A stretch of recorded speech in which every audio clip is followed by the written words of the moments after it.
Salut les talkers, j'espère que vous allez bien. Aujourd'hui on se retrouve pour Crème Liftée, votre condensé d'actu de la petite balle jaune. On va revenir ensemble sur la 3e journée de compétition à Miami, donc qui est le 2e Master 1000 de l'année. Je vous propose 2 entrées aujourd'hui, donc une entrée hors Miami justement. On va revenir sur une entrée très attendue, le retour à la compétition de Thiem et Wawrinka, qui vont revenir au Challenger de Marbella dans 2 semaines. Également on aura une entrée tchèque avec Linda Fruhvirtova, qui a tout juste 16 ans, qui s'est qualifiée au 3e tour du Master 1000 de Miami, qui est un vrai exploit. En plat, on s'attardera sur la masterclass d'Hugo Gaston, qui a réussi l'exploit de battre John Isner sur ses terres. Et enfin, en plat, on passera à l'alléchant, le très prometteur, l'affiche entre Murray et Medvedev. Voilà, j'espère que le menu du jour vous plaît, et maintenant c'est parti, let's go!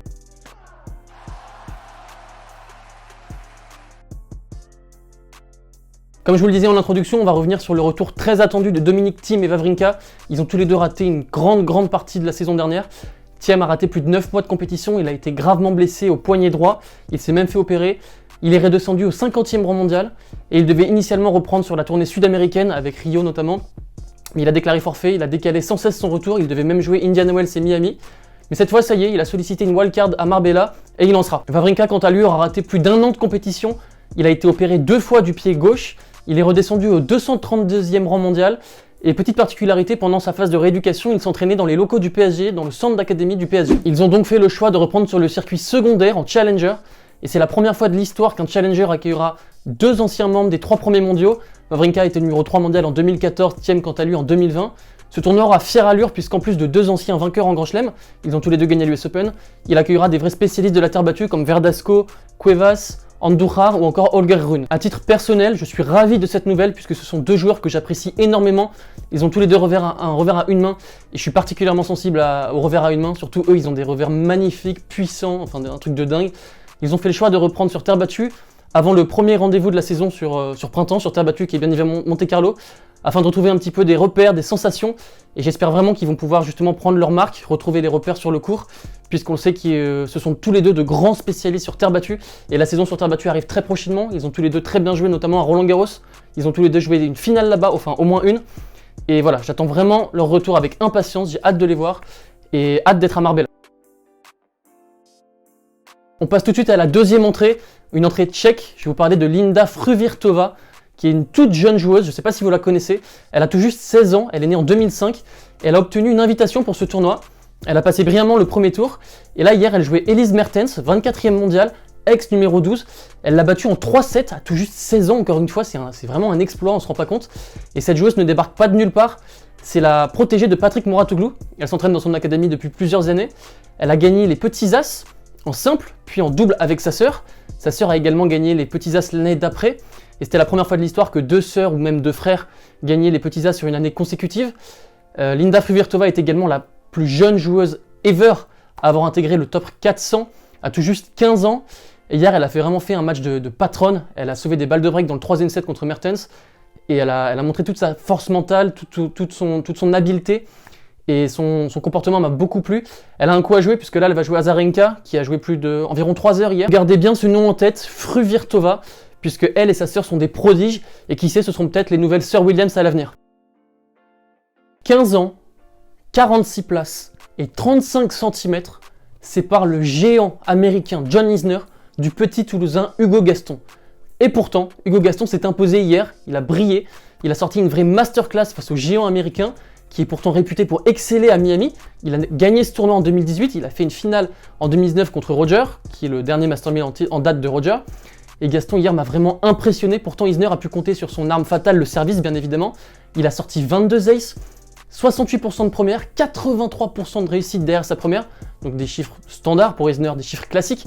Donc il a vraiment pu s'appuyer sur sa première balle, et Gaston a su très bien retourner, et la différence s'est faite sur la 2e balle de Isner, seulement 39% de réussite derrière. Je ne sais pas si vous vous rendez compte, mais ça veut dire que Gaston gagnait plus d'1 point sur 2 sur la 2e balle d'Isner, et c'est vraiment remarquable. Gaston a fait un vrai match de patron hier, seulement 6 fautes directes hier, même si on sait que la durée des échanges avec Isner est relativement réduite. Mais justement, c'était un petit peu la tactique de Gaston qui a fait une vraie masterclass tactique, on va revenir dessus. Il a voulu faire jouer Isner, il a voulu faire jouer bas surtout, car on sait que le géant américain a du mal avec sa carcasse à la déplacer. Il l'a fait jouer à l'échange, surtout côté coup droit. Isner a beaucoup fauté de ce côté-là. Et surtout, il l'a fait beaucoup venir au filet avec son jeu fait de variation. Il l'a amené au filet avec ses nombreuses amorties, il est particulièrement connu pour ça. Il avait pu nous le montrer à Roland Garros en 2020 contre Thiem notamment et Wawrinka. il l'a fait venir au filet, il l'a passé un nombre incalculable de fois, et avec beaucoup de réussite, et surtout, il le lobait. Et ça m'a vraiment stupéfait, puisqu'on sait qu'Isner mesure 2,08 m, et il l'a lobé plusieurs fois, notamment côté revers, c'est vraiment très compliqué, et il l'a vraiment très bien manœuvré, et niveau tactique, Gaston m'a vraiment impressionné, je le voyais pas gagner même, puisqu'on sait qu'Isner a de très bonnes sensations sur cette surface, il joue plutôt bien en ce moment, et Gaston a conclu comme un symbole sur un superbe retour gagnant, sur une deuxième balle de Isner qui s'était rué au filet. Et je suis très content de voir Gaston gagner puisqu'il connaissait un début d'année assez compliqué. C'est la première fois de l'année qu'il enchaîne 2 victoires de suite. Au prochain tour, Gaston va jouer Cameron Norrie, qui est vraiment pas un joueur facile à jouer, surtout sur cette surface.